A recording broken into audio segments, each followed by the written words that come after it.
welcome back to Casual Climbers, the podcast by and for beginning hikers. I'm your host, Donna Padrick, and alongside me is my husband and adventure buddy, Roy. Hi. Hi.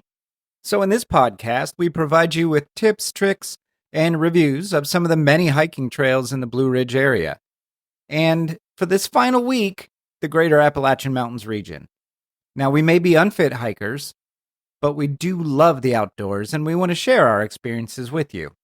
In today's full episode, we're in the final Kentucky trail that we did in Cumberland Gap National Historical Park, Object Lesson Road to Tri-State Peak Trail. We also have a fun fact about some amazing women who helped bring literacy to rural Kentucky in the earliest part of the century, and review the Dutch Treat, a great Dutch deli, bakery, and store in nearby Rose Hill, Virginia. What do you say, Donna? Ready to get started? Let's go. So here's Object Lesson Road to Tri-State Peak Trail by the numbers. The distance is 2.5 miles there and back. The time it took us was 1 hour and 25 minutes, and of that 1 hour and 14 minutes was actual moving time. The lowest point is 1,348 feet, and the highest point is 2,010 feet. So that is a 662 feet elevation change that you definitely feel. Oh, yeah. Now, the friendliness of the trail, the pets are allowed, but there's no way you're getting mobility scooter in there. At least not very far. It's rocky, rooty, and there's narrow parts of the trail, rocks you have to climb over in some parts. So it's not very friendly. It starts pretty wide, but it gets unfriendly pretty quick. Object Lesson Road is fine. You can get a mobility scooter on that, but to go up to Tri-State Peak, you're not going to be able to. Yeah. So first of all, to get there, search for Thomas Walker Parking Area in your map app. And that's going to be in Middlesboro, Kentucky. And the parking area is huge here. Oh, yeah. There's probably space for 100 cars. No bathrooms in that parking area, but... No. But there's Cumberland Gap Historical National Park is... there's a visitor 5 center. minutes away. Yeah. Yeah, the visitor center is 5 minutes away. So if you have to go to the bathroom, go there. Yeah. First. Either before or after. Mm-hmm. Yeah. I think, we went after. So the trail actually starts at the old Object Lesson Road. And now this road was constructed in 1907 to convince voters of the convenience and value of building better roads with up-to-date techniques. So it was actually a lesson road. Oh, okay. And what this does is takes you up to what's called the, quote, Saddle of the Gap, which is the area where folks pass from Kentucky and from Virginia into Kentucky along the Wilderness Road. So you are actually walking along, as we've done several parts in these past few weeks, on the Wilderness Road that Daniel Boone and hundreds of thousands of others did back in the 17 and 1800s. Yep. This is a beautiful and well-maintained trail, Donna. Mm-hmm. What was the first thing that stood out to you? The deer. The deer that were just right there. I pulled out my phone real quick and just started videotaping some deer that were off to the side in the brush, and they were not freaked out by us. 2 minutes in, we saw 2 deer. Yeah. 2 minutes in. Yeah. Now, we went early morning. This was early morning on a Friday. It was cold, too. It was pretty chilly. It was cold. It was pretty chilly. This was October 25th? Yeah. Mm-hmm. Okay.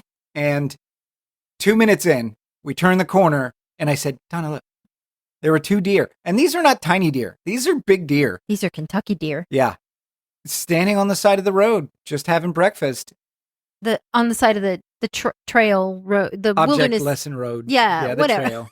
Whatever you want to call it. This isn't paved. Let me get that out of the way. It's not a this car is a road. dirt and gravel trail. Yeah. That was maybe as wide as a covered wagon. Mm-hmm. Not very big. Yeah, just sitting right there, just standing right there, having their breakfast. Having their breakfast. They were cautious of us, but they did not run when they saw us, and we walked by them. Within maybe 10 feet. When we heard usually when you hear the rustling in the brush next to you, it's usually a squirrel or a chipmunk or maybe a bird. But once in a while, it's a deer that's just having their breakfast, and it's so cool. It was amazing. Yeah. It was amazing. Another great thing about this trail, especially on the Object Lesson Road portion, is that there are a bunch of historical markers that tell you about Wilderness Road, the making of Object Lesson Trail. Like there's one at the pinnacle of Object Lesson Road right before you turn off to go to Tri-State Peak that tells you about how this is where Daniel Boone led people through the Cumberland Gap into Kentucky. Are you talking about the Masterful Retreat sign? No, that was just one of the many. Yeah. So there's signs about the Civil War having used that road and the trail going through there. I mean, this is a very historically rich place. Yes. And the Daniel Boone Monument is there, right there at the terminus, I'm going to say terminus is a bad word, at the pinnacle of Object Lesson Road. There's a big, I don't want to say obelisk, it's more of a pyramid, a cut-off pyramid that is a monument to Daniel Boone himself. Mm-hmm. Right there. But that's where the climb begins. So we mentioned that it's 662 feet of elevation change. That's where it almost all starts. But this is a 2.5 mile there and back, and Object Lesson Road is only half a mile.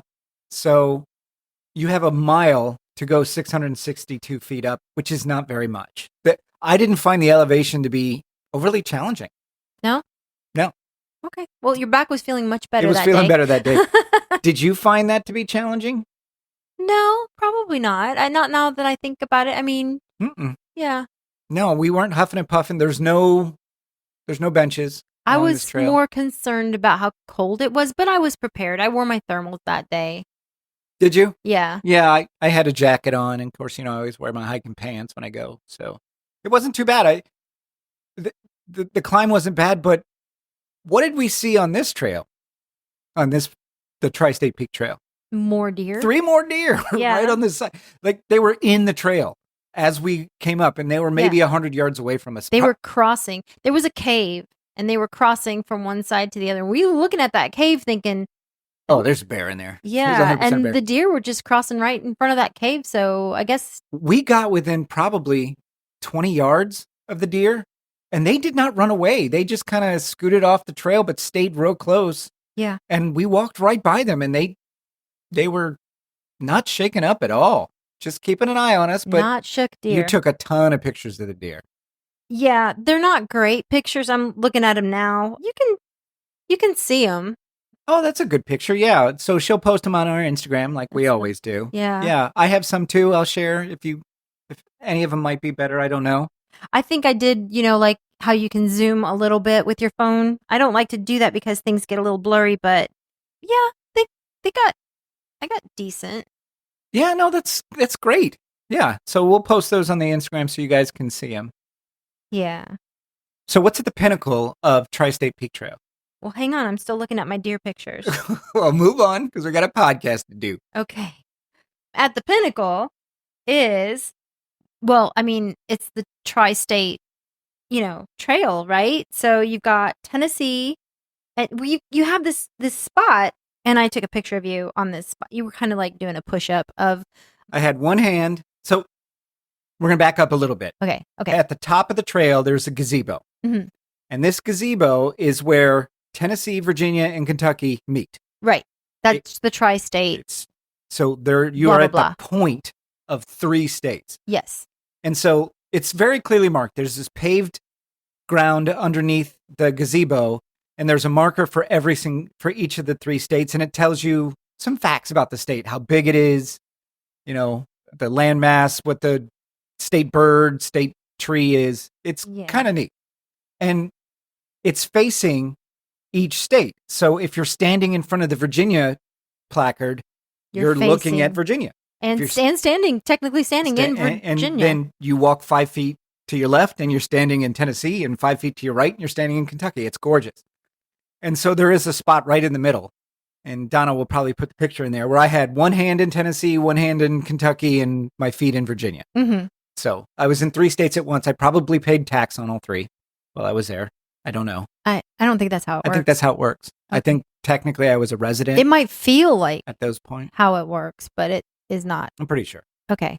I just stood like in the middle of where the states all come together. So I'm sure you were in all 3. If you stand right there at the pinpoint middle. Yeah. Yeah. And so the views are really great. If you're looking at the Kentucky side, you're going to look over Middlesboro and then more of the Cumberland Gap. I mean, the whole area is Cumberland Gap. So you're looking at the Cumberland Gap, but it's pretty spectacular. It really is. It really is. Did you have a favorite view? Did you feel like one of them was prettier than another? Probably the Tennessee one was better. You think so? Only I thought- because I think it was wider open Okay. and there was less city. Like I didn't There were looking power over a lines city going is right okay. over the thing toward Kentucky. Virginia, I think. No, Oh yeah, Kentucky. Kentucky. That's Yeah. right. Yeah, you were looking under power lines and Yeah. yeah, not That took- great. And took then away- you're looking at the city of Middlesboro. So Which, eh, no, like, Middlesboro's great, I'm sure. it's fine. Yeah, but when you hike all that way, you kind of want to just see I it want to see overlook. nature. Yeah. Yeah. Which you still can. Yeah. I'm not taking anything away from it. I feel like you are. Maybe a little, but at least with the Tennessee, all you see is mountain, And forest, Virginia. and valley. And And Virginia. the Virginia side. Yeah. Yeah. So it's really great. It's a really great way to do it. It's a big elevation change, 662 feet, but it's over the course of a mile, and I didn't feel like it was too steep in any given part. Yeah. We didn't have to stop at all. I mean, we stopped to look at the deer, but Yeah. we didn't stop because we were out of breath. Right. I might have gone a little bit slower than you because I normally go slower than you. Yeah, maybe a little bit, but it wasn't, I don't think it was too bad. No. And then, of course, the way back is a nice, gentle decline. So it's easy to make your way down. Yeah. Yeah. What was that Daughters of the Revolution thing that was there? Was that the Daniel Boone Yes. thing Yeah. that you were talking That was about? the Daniel Boone Monument. Okay. And we got pictures of it. So, we'll put all those on Instagram. But it was, so this is the last podcast that we cover for our trip Kentucky. to Kentucky and Virginia. Yeah. And I absolutely love the area. And it's so full of trails. I mean, you could do a whole podcast show on just trails in the Cumberland Gap area and probably never run out of content. Well, I Right? don't know about never, but I mean, it would take for unfit hikers. Yeah. Because it would take us. There were hundreds of trails in there. Yeah. Hundreds of trails. You'd be doing a podcast every week for years at least, Okay. covering all the trails. Are you trying to pitch an idea to me? I'm just saying we move there and We're not. start hiking. We're further away from our moms, though. So That's fair. yeah, So maybe somewhere down the road. down the I don't road. know. But I love this trail. We originally did not start out with the goal to do Tri-State Peak.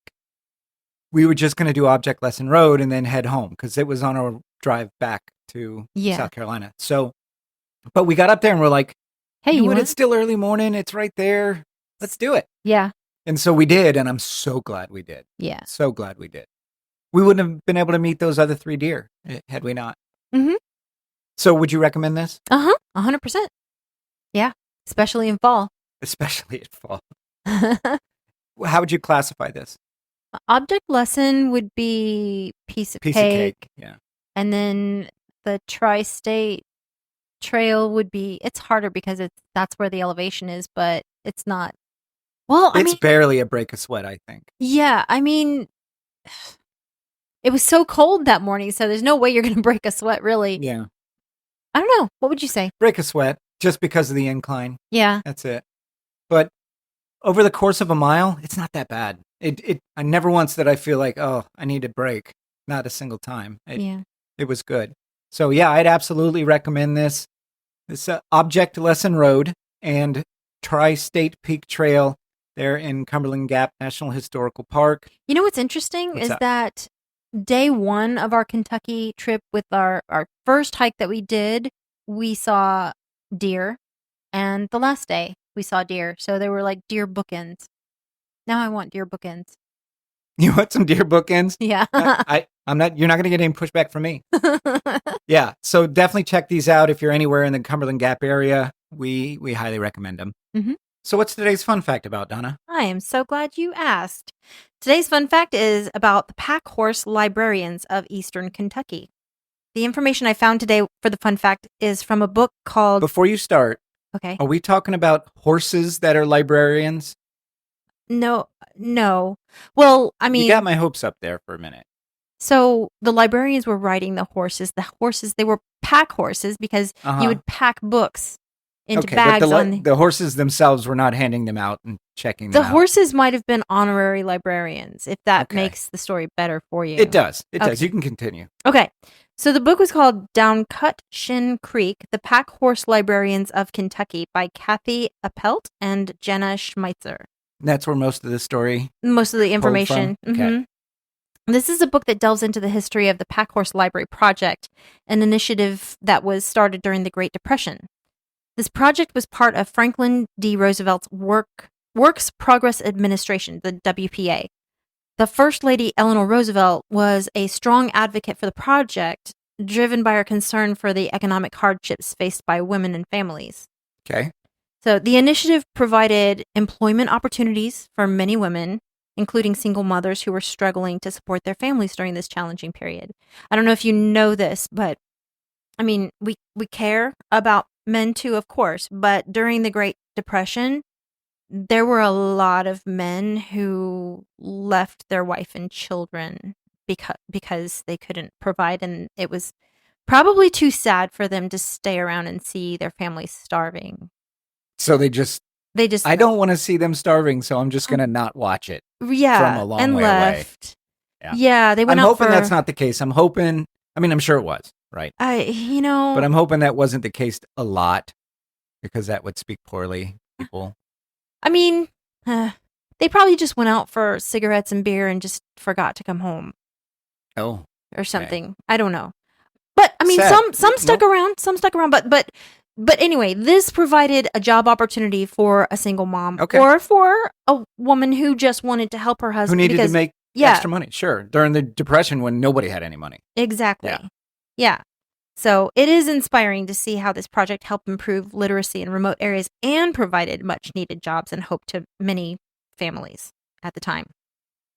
Because of the Great Depression and a lack of budget money, the American Library Association estimated in May 1936 that around a third of all Americans no longer had reasonable access to public library materials. Wow. A third of all Americans. We can't imagine that now. No. Because, we have the entire knowledge of the human race. Yeah, at our fingertips. In our hands. Yeah. At any given moment. Books were so valuable back then. Hey, you and I are old enough to remember having to go to the library for reference materials. And having a stack of encyclopedias. Well, we were. At home. We were, yeah. We had encyclopedias at home because there was a time when I was a kid when my parents, I think, sold encyclopedias. Oh, that's kind of cool. Yeah, I think it was. You're gonna have to ask your mom about that. Yeah, we had a set of encyclopedias too, and they were old. Oh. They were like 20 years old by the time we got them, because they didn't print encyclopedias as often as news happened. Right. So yeah, so they were talking about things like, this is not a country anymore. I wonder what, I mean, because wasn't at some point Pluto wasn't a planet, and Pluto was a planet, and then it got declassified. Yeah. To me, it'll always be a planet. Yeah, I think so. Yeah. Anyway, eastern rural Kentucky is a geographically isolated area cut off from much of the country. You and I know that to be true. We do know that to be true. Before the Packhorse Library Project was created, many people in rural Appalachian Kentucky had no access to books. The percentage of people who were illiterate in eastern Kentucky was about 31%. So these are people that cannot read. And this is in the 20s and 30s, yeah. right? Mm-hmm. So we're not talking the 1700s. Right. No, women were discouraged from it. We're talking 1930s and 40s. There are people still alive who were alive back then. Right. Yeah. Or, have heard stories from their grandparents or whatever. Yeah. My mom and dad were born in 19... So they remember that. Well, was that your mic cut off a little bit? Okay. All right. People who lived in rural, mostly inaccessible areas wanted to become more literate because they saw education as a way to escape poverty. That was smart of them. So that just shows you that you can be smart and illiterate, right? Yeah. Intelligence has nothing to do with education. Right. So I found this interesting. In my research, I found out that traveling libraries were created by the Kentucky Federation of Women's Clubs starting in 1896. But the lack of roads and community centers in eastern Kentucky discouraged the creation of most public library services in those locations. So they had they had libraries that would be pulled along on carts by horses. Right, in wagons, sure. But I'm talking about places that even those carts could not get through. Right. So we're talking about trails that you would need. Yeah, you and I saw the roads that were going to the small villages and towns that were there. Yeah. I mean, these aren't exactly passable. Right. Unfortunately, the traveling libraries were discontinued in 1933. So in Kentucky, 63 counties had no library services at all during the 63 1930s. counties. Wow. Yeah. Yeah. Oh, listeners, little inside information. Our cat Salem is helping us do this podcast today. He was on the table. Yep. And he will be back. So if you hear a meow or that's something just get knocked over, it's Mhm. just Salem saying hi to the audience. Mm-hmm. So, as I said, the Pack Horse Library Project was a Works Progress Administration WPA program that delivered books to remote regions in the Appalachian Mountains between 1935 and 1943. Women were very involved in the project, which eventually had 30 different libraries serving 100,000 people.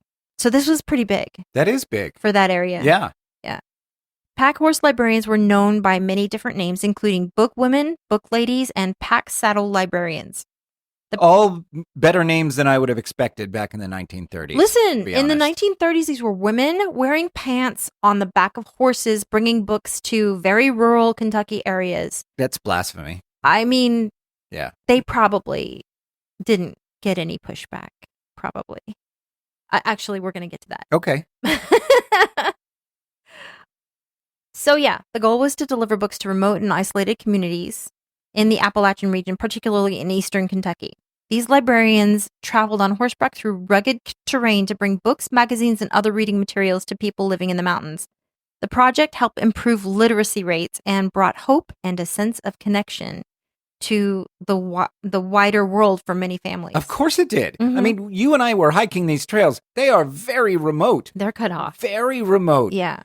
You know, and radio wasn't as big as it is now, or as it was at its height in the, 70s and 80s. Yeah. So their only source of news was and word of mouth from travelers. Sure. I don't know how many of these cabins that were that remote. I don't think they had power. I can't imagine many. We're talking outhouses. Yeah. And, Yeah. Not even solar panels. I mean, it was pretty. No solar panels back in the 1930s? That's too rustic. Right. It's too rustic. Yeah. But like you said, bringing hope. Can you imagine little kids? Yeah. There's nothing, there's no food, there's poverty is literally everywhere around the country. Yeah. And some nice lady comes up with a book or it's the Great Depression. It's not. Yeah, it wasn't called the Big Fun Happy Time. Right. Yeah. So I'll bet you're wondering if the pack horse librarians faced any opposition or resistance. Donna, did the pack horse librarians face any opposition or resistance?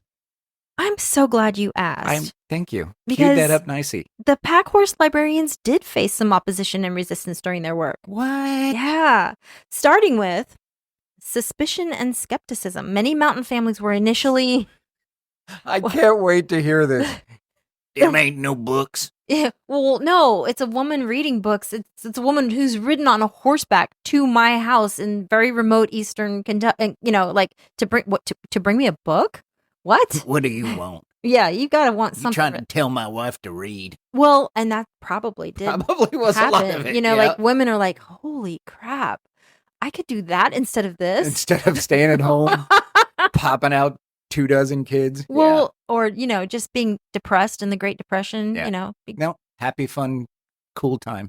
So many mountain families were initially suspicious of the librarians, viewing them as outsiders bringing in unfamiliar materials. This skepticism was partly because of the isolated nature of the communities and a general mistrust of outsiders. So, yeah. Okay. Outsiders were not trusted. You're bad. Yeah. Some individuals refused to accept the books because they saw them as charity and were skeptical that the service was free. That makes sense to me. That makes sense to me too, because I've been there before. First of all, you're coming to my house and I don't see people besides my family very often at all. So skepticism right there. Sure. And during this time, the happy, fun, cool time. Great Depression. Okay. Whatever. It's potato, banana. Not, okay. But everybody was trying to get over on another person to improve their station. A lot of people were. Right? So somebody showing up with something, no, you don't know anything. We don't want anything. It's like, what? I'm not buying that. So, yeah. And while we're on this note, I just want to say, in my research, they did surveys to find out how many people were illiterate at this time. How do you know? Like, they can't fill out a survey. If you're illiterate, you can't read. So how does that work? Maybe I don't. Maybe like during census I people, because they used to conduct censuses in person back then. okay. So, Yeah. Okay. So make your mark, and it's an X. They can't. or the census taker would just ask how many people in your house can read. Yeah. You know, I mean, okay. All right. Maybe it's hard to say. it's but hard to say. Yeah, I'm sure. The illiteracy rate was higher than they reported. You think so? Yeah. Yeah. Yeah. And then there was the terrain. This was also something that that qualifies for, resistance. Of course. The librarians had to navigate challenging and often dangerous terrain, including impassable roads and trails. In some cases, they had to hike long distances when their horses or mules were unable to continue. So their horse couldn't continue because the trail was that rough. And these ladies women are like, it's fine. I'm gonna strap this let me grab sack these of books on my back. And that's amazing. That is amazing. We go hiking and my water bottle's heavy. Yeah, I got my backpack with that portable stool, and I'm like, no, this is too much. Can you imagine hiking to bring books to somebody to read? I guess the only benefit is if you're successful, your pack is lighter at the end of the trip. I mean, no, the benefit is that you're bringing a book to somebody who's not and the literacy, the way that they increase the literacy is they sat there and they read these books to these people. Did they read them to them? It wasn't just a loaner program. I mean, it was probably both, right? It's both. It was probably both. Both. Yeah. The pack horse librarians had many memorable encounters with the community members they served. One woman was delivering on a regular basis. She was delivering to a man with a gunshot wound. She recounted delivering books to a man who had been permanently injured from a gunshot wound. Despite his injury, he eagerly awaited the librarian's visits and the books she brought. I have a picture. I can put that. Oh, yeah. Make sure you put this picture on Instagram. He's actually bedridden. He is bedridden. This is such a great photo because this totally encapsulates this time period. The walls are wallpapered with newspaper. Mm-hmm. Old newspaper, and that was so common back then to keep the soot off the walls from the fireplace. What they would do is they would just layer another layer of newspaper on their walls because they had the wood fireplace. Yeah, and this was non-flammable newspaper, right? Because if the fire got out of the hearth, then that's perfectly safe, right? Well, what they would do to get it up there is they'd wet it down. Oh, okay. They'd wet the newspaper up, and kind of like paper mache. That's exactly what they paper mache their walls. They paper mache their walls. And this guy he totally is into what she's reading. It looks like a magazine. It's hard to tell. It looks like a magazine. Yeah. And that lady looks nice. She's got a nice coat on. Yeah. Yep.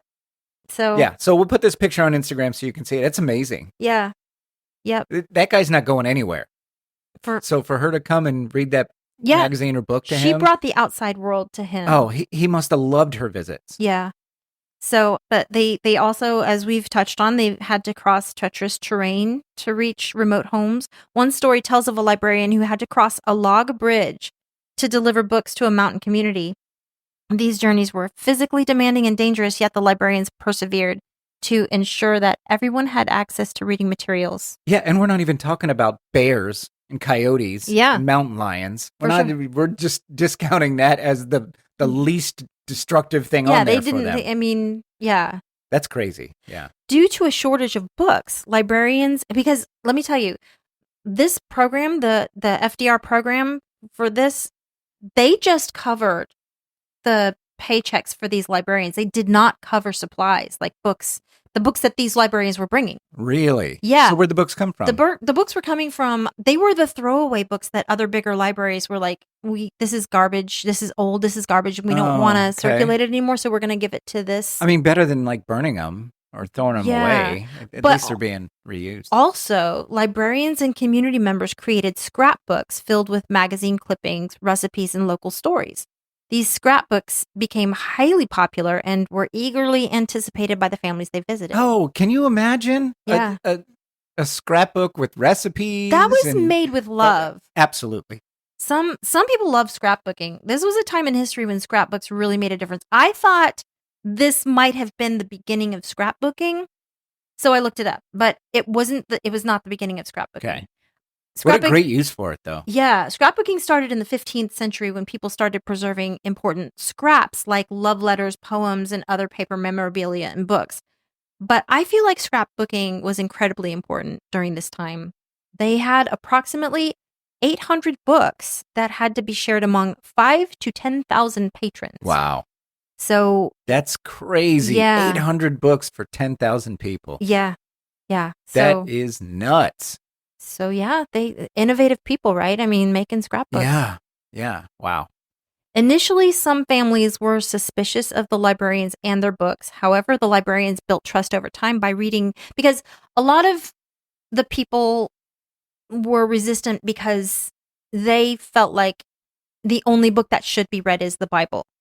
And so they were resistant to other books. So what these librarians did to sort of break the ice was they would read Bible passages and engage with the community that way. So this trust allowed them to introduce a wider variety of reading materials. So that is very smart. Yeah. I would not have that level you wouldn't have of gone there? Empathy. I feel for like those people. I feel like the Bible was a gateway book, if you were. I mean, that's what it sounds like. Other books. Right? It sounds like they were using it to, Yeah. oh, and if you like the story of Jonah and the whale, how about this nonfiction story about agriculture? Or, yeah. Who knows? But yeah, the Packhorse librarians had many humorous and heartwarming moments during their journeys too.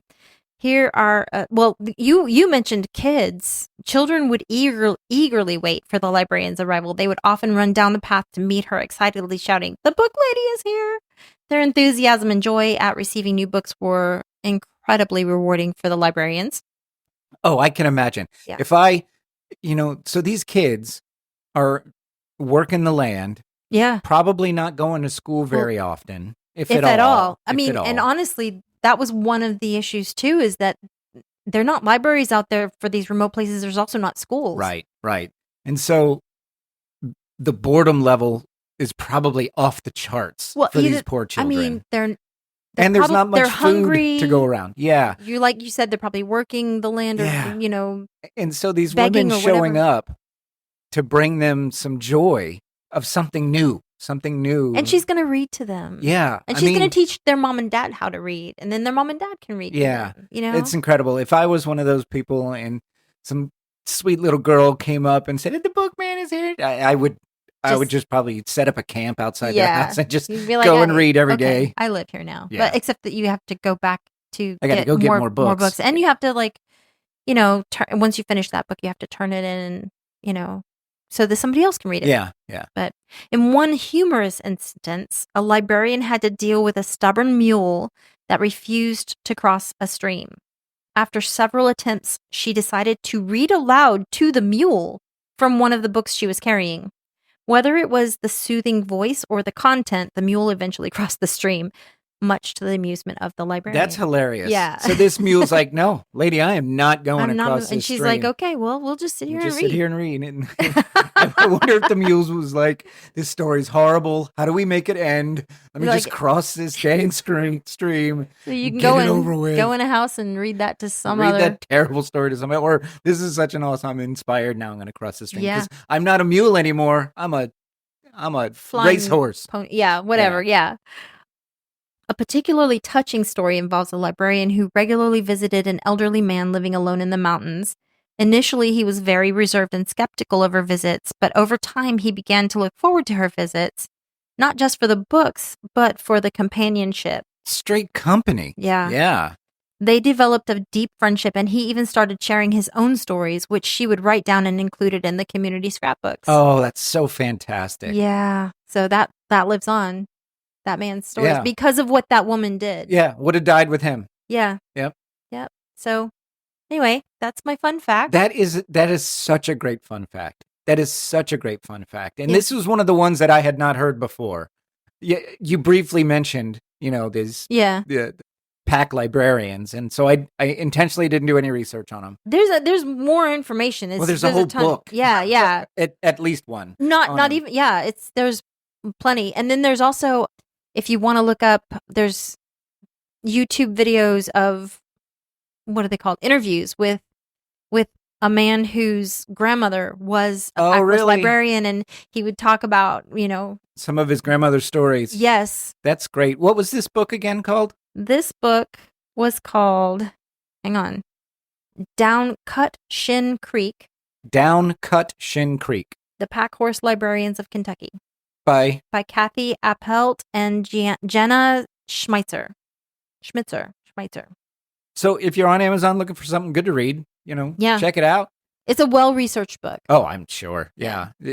And check out the YouTube videos. Just look up for look up Pack Librarians Kentucky. Pack Horse on YouTube, Librarians of Eastern and you'll Kentucky. You'll find Yeah. some videos on it. Thank you, Donna. That was a good fun fact. You're welcome. Now let's talk about an amazing place that we stumbled across to get some really good Dutch food. Mm-hmm.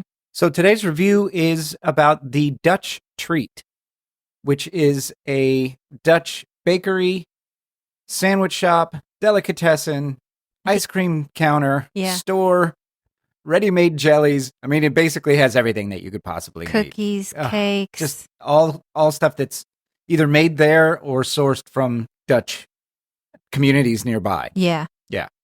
So it's located at 133 DeRoyal Industries Road, Rose Hill, Virginia, 24281. And the website is thedutchtreat.biz. That's THEDUTCHTREAT.biz. And what's particularly neat about this place, it's just on the side of the road. It's kind of unassuming looking when you pull up to it. And then you walk in and it's amazing. The smells are amazing. They have everything that you could need or want right there in that store. The first thing that you see when you go in is their candies area. Yeah. Like when you walk in, you see all these candies. Cookies and cakes. We bought a big bag of ginger snaps because you and I like ginger snaps. And that bag lasted 2 days, maybe, maybe 2 days. They also had some great jerky, which I got some. Yeah. I got some local jerky there, and it was amazing. It was. I want to talk about the sandwiches, though. Okay. The sandwiches, to me, were to die for. The bread was fresh and thick slices of bread, and the meat was delicious. It The was like a cheese- Dagwood sandwich. Oh, my goodness. It was so good. So the ordering is something that I hadn't seen before, but you and I have since seen. Yes. Since we went there at a different Dutch place here in upstate South Carolina. So there's paper on the counter, and you basically write down everything you want. Yeah, what there's kind like of bread you want, what kind of meats, cheeses, toppings, your mayo. name on the paper, and then you basically write down your order on this piece of paper. Put it in a box, and they pull it, and a lady in a traditional Dutch outfit Yep. will make it. It was great. It was so delicious. What did I have that day? It was a turkey. I think it was a ham and turkey is what I had that day with horseradish mayonnaise, and it was so good. Yeah, good. Here's what I know. The Dutch Treat, okay, so it's in Virginia, and we live in Greenville, South Carolina, and it is 3.5 hours from our home to get there, and we have considered we almost went this past weekend. Making a day trip just to go and just finding a hike along between the Dutch Treat and our home. Which there's tons. Yeah, there's for tons sure, of because you're trails. driving literally through North Carolina to get to the Dutch Treat. But it's that good, and it's sandwiches that you dream about at night. We will definitely be going back there. 100%. Yeah. Yeah. I mean, the sandwiches were so big that we only ate half of each For sure. of ours. Yeah. And had the second half for dinner that day. Yeah. Yeah. It was incredible. And the people there could not have been more nice. Yeah. Everybody, the young lady behind the deli counter making our sandwiches was sweet as could be. There's a gazebo out to the side of the parking lot, and there was a cat that was kind of hanging out, like, "Hey, you got something for me?" And yeah, I mean, it was a sweet cat. It was a sweet cat. Clearly an outside cat. Yeah, and that cat knows where to hang out. Now you're not supposed to feed it. I'm guessing. I'm sure they don't really discourage it, but somebody on this podcast who shall remain nameless, drop some food. Yeah, I don't remember that. You don't remember that? No. You don't remember dropping food for the cat? No, I don't. I think that's something that I would remember. You know your mom's listening right now, right? Your mom's listening, and she's going to get you for lying. My mom would be like, "Take care of that cat. That cat looks That cat great." was fat. He had been taken care of. That cat was not hurting for food. The Dutch treat. Yeah. The Dutch treat, would you recommend it? 100%. Oh, 100. I recommend it so much. We almost drove 3.5 hours just to get a sandwich. We probably will at some point. Probably next weekend. Yeah. Maybe. Yeah. So yeah, the Dutch treat at 133 DeRoyal Industries Road in Rose Hill, Virginia. Be sure to check it out if you're anywhere in the area. If you're within an hour, it's well worth your drive just to get there. And the specialty foods that you can find in that place and like nowhere else, like authentic, made locally in an Amish community or Dutch community, Mennonite, whatever, jams and jellies and grains that were, stone special ground. milled grits. Yeah, it was amazing. So they have everything you need. The Dutch treat in Rose Hill, Virginia. Donna and I highly recommend it. Highly. So that's our episode this week, guys. The Object Lesson Road and Tri-State Peak Trail in Cumberland Gap National Historical Park in Kentucky. Just a fantastic trail to get you to an amazing view of 3 states. We saw deer in 2 separate spots. It was a really enjoyable end cap to our trip to Kentucky, our first of many, I have no doubt. And then you also told us about the pack horse librarians of Kentucky at the turn in the 1920s and 30s. Yes. What an incredible story of some. We didn't really talk much about it, but those women had to have been incredibly brave. Oh, yeah. To go out by themselves in these very rural, very treacherous areas. If you see some of the pictures that these horses that they're on, and they're packed with books and a woman on top, and then the trail is like almost sideways. Narrow and sideways. You and I have been on these narrow trails. To walk them ourselves with a hiking pole is one thing, but to be on the back of a horse and trusting, I mean, horses are very sure-footed. They are, still. but they're also much wider. An incredible story that I was so happy that you brought to us. And then the Dutch treat there in Rose Hill, Virginia was such a wonderful end to our trip. That was the last place we stopped before we headed home. Yeah. So we recommend that, the Dutch treat in Rose Hill, Virginia.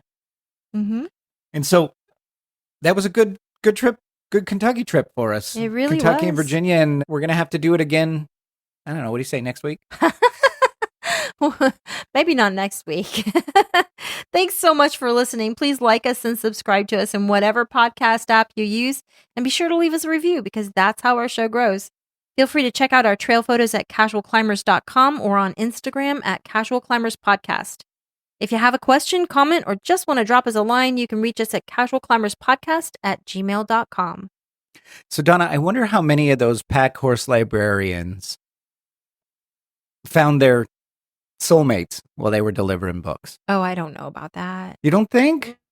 Delivering books, there happens to be an older son or, a widower, something like that. I don't know. Maybe. That'd I be didn't neat. find any. It'd be a neat story to tell your kids. Hey, how'd your mom meet? Oh, she blazed a trail with a horse laden with books and came and read to us. That'd be a sweet story. Yeah. That'd be a sweet story. You know how I think they really got around? How? They were guided by Sasquatch. They were guided by Sasquatch. I was just. I'm sure if you read the whole book, it would be in there. I read a lot of it, so I'm pretty sure Sasquatch is not in it. I think you just missed it. Okay. It was in the later chapters. All right. Well, we'll see you out on the trail, everybody. See you on the trail.